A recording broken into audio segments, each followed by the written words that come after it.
The origins of the word myth are ancient Greek. Mythos means narrative or a fiction, the tales that were passed down through the generations. We in modern times have a multifaceted understanding of the word.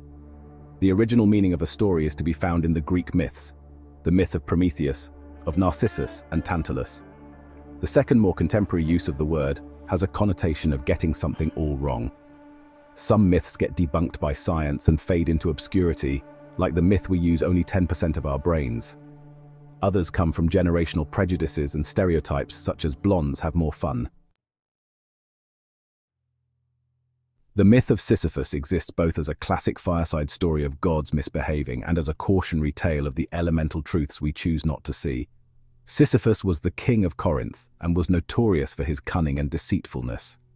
He managed to cheat death twice, angering the gods with his audacious duplicity. His most famous act of trickery involved capturing Thanatos, the personification of death, thereby preventing anyone from dying. This resulted in chaos in the world. Eventually, the god Ares intervened, freeing Thanatos and restoring order and balance. One thing nobody should be allowed to do is cheat death. The gods had to make an example of Sisyphus.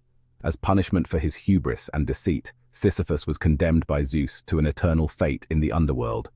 His punishment was to roll a massive boulder up a steep hill.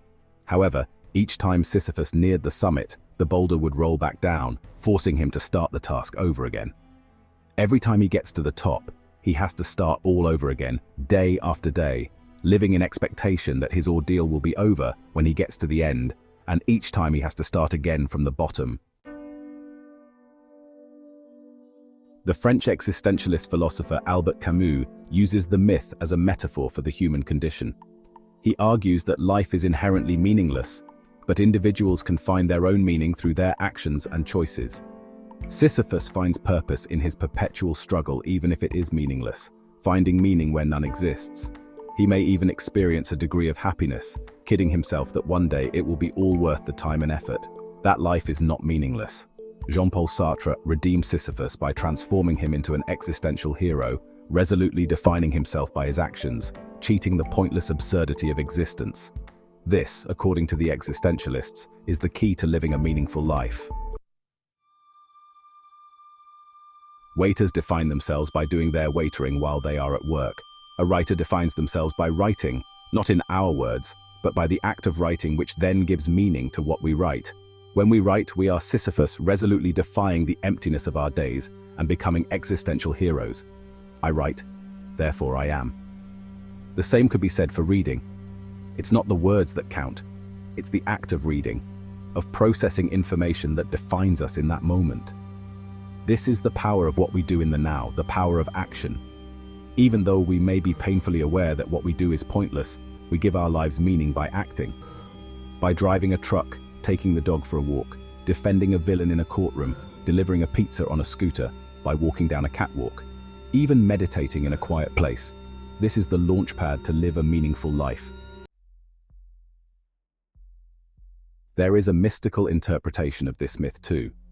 If we remove the Greek gods from the myth, we strip the core message to the crucial importance of being truthful to ourselves in our relationship with the world.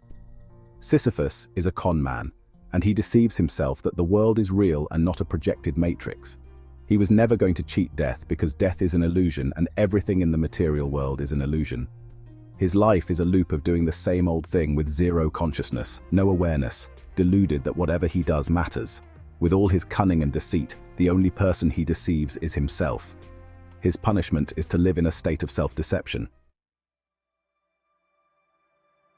We may not be able to explain the meaning of our lives.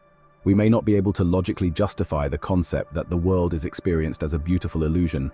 We may not be able to define what is true, but the ultimate self-deception is that we are condemned to carry that burden with no redemption, no exit. Time after time, life after life, pointless, unremitting drudgery. We just have to be conscious and act. And therein lies the meaning of what we do and who we are as mere mortals.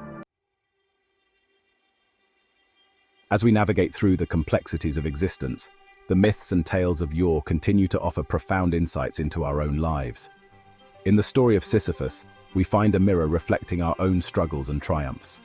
It teaches us that despite the apparent futility of our actions, there is inherent value in perseverance and in the continuous striving towards meaning.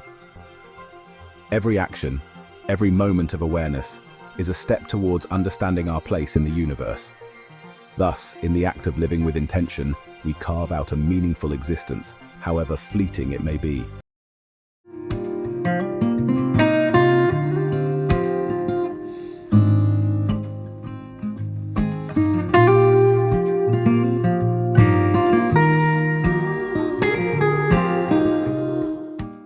If you like this video, please like and subscribe.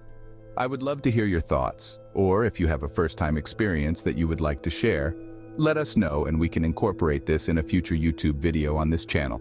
Thanks for watching, and until next time, sayonara.